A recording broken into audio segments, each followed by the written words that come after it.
Bonjour et bienvenue à Discoveryland Theater où est présenté Mickey et son orchestre Philharmagique pour célébrer l'anniversaire de Mickey. À cette occasion, je vous invite à retrouver Mickey dans différents lieux de Disneyland Paris.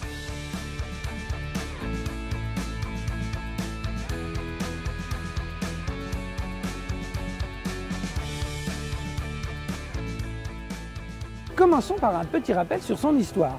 Le 18 novembre 1928, au Colony Theater de New York, est diffusé pour la première fois Steamboat Willie. Ce film fait sensation car c'est la première fois que l'on peut entendre parler, chanter et siffler un personnage. Et ce personnage, c'est Mickey. De ses débuts jusqu'en 1946, c'est Walt Disney lui-même qui va lui prêter sa voix. On a déjà abordé le sujet de sa naissance lors de la saison précédente. À tous ceux qui ont fait la remarque que Plane Crazy est le premier film de Mickey Mouse et non pas Steamboat Willie, vous avez raison, car Plane Crazy est sorti en mai 1928, mais il était en version muette. Il faudra attendre novembre 1928 et Steamboat Willie pour connaître le premier grand succès de Mickey Mouse. Bien que Plane Crazy va ressortir en version sonorisée en 29, on considère le 18 novembre 1928 comme la grande date de naissance de Mickey Mouse et c'est pour ça que c'est celle-ci que l'on retrouve dans notre décor.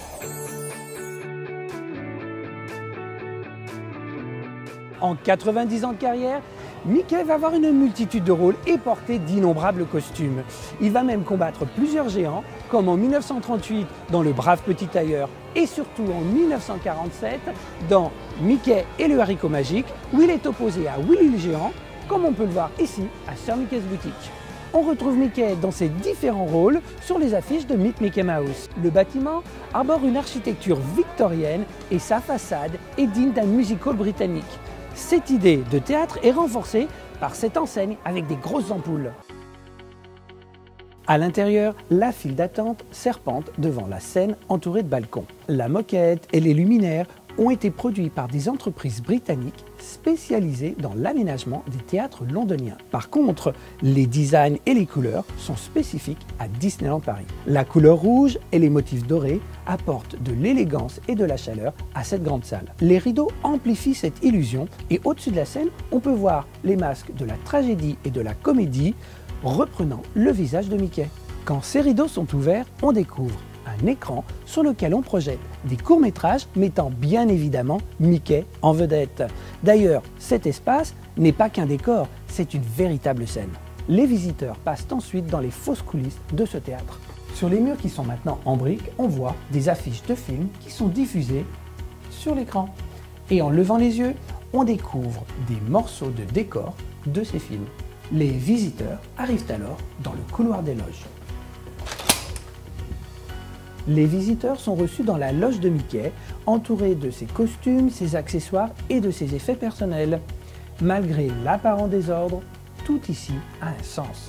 Les titres et les textes des livres ont été écrits spécialement pour cet endroit.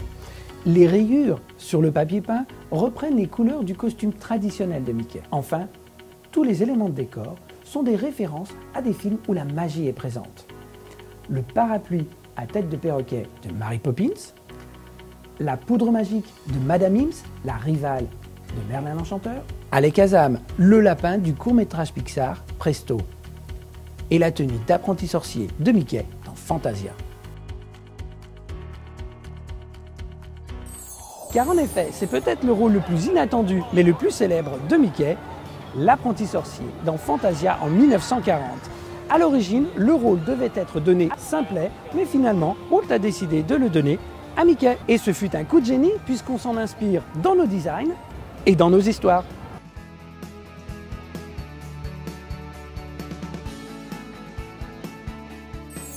Mickey a des rôles tellement variés qu'il est une source constante d'inspiration. La décoration des chambres du Newport Bay Club met en scène Mickey dans un univers marin provenant d'un film de 1938, The Boat Builders. Mickey est également le sujet de la statue de la boutique de cet hôtel. C'est la reproduction du monument dédié aux pêcheurs de Gloucester dans le Massachusetts.